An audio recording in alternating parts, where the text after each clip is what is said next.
Hey everyone, welcome back to the place where we're testing every single mask in the world. We're on a mission to track down every FDA cleared 510K, which is the top surgical mask you can get in the United States. We've had to find some interesting places. Some of them you can't just buy on a website. So this is the Hunan mask.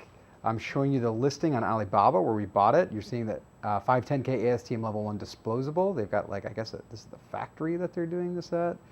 They got pictures of the mask here. They got pictures of the box. FDA approved. That's a lie. The lie detector determined that was a lie. The FDA does not approve masks. They list them. I'm saying there's a picture of the box because this is what they sent us when we asked for a sample. So a lot of these things exist where you have to buy like millions of them at once.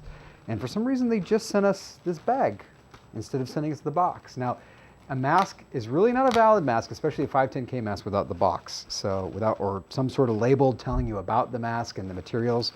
But these are samples, and we did get it from the manufacturer, so I assume that they're correct. So I'm going to open this up and get it in the clamper.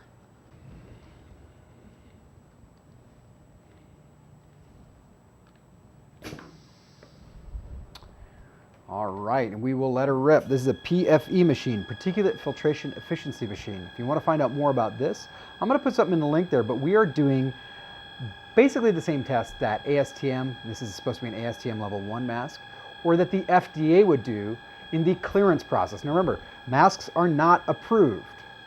They are cleared through a 510K process. There's only about 100 companies in the world that have an FDA cleared mask, which is why we just thought we'd buy them all and see. This one I don't feel great about because the box that they're showing on their website saying that it's FDA approved, you don't approve a mask, and you wouldn't put that on a mask box anyways if you did. So I'm thinking that this one is not going to work well, but we'll see. We'll see. It's not a mask that's put together well. If you look here, the welds are all over the place. They're not even. The nose wire is off-centered. That just shows they're not doing much care to it. And then they also didn't fold over the melt balloon so you can see the nose wire, which I don't like. And the spun bond is low quality spun bond. I've got a little Michelangelo Sistine Chapel thing going on there. And when that happens, when you see that cloudiness, you know that the spun bond is not very high quality. Well, it actually didn't break though. Those welds are really strong, so. Okay. Didn't look good, but man. And nose wire is super strong. Very thick nose wire.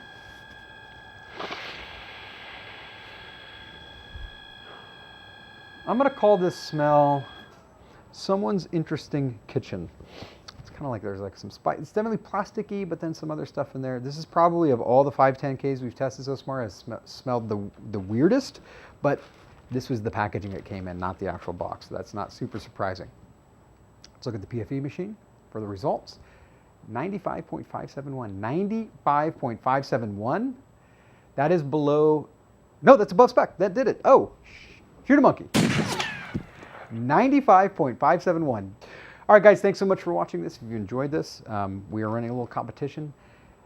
Leave a comment below. Some magical things might happen to you. We're going to put details to that competition right there in that video. And I will catch you on the next test, which is tomorrow. See you then, 10 a.m.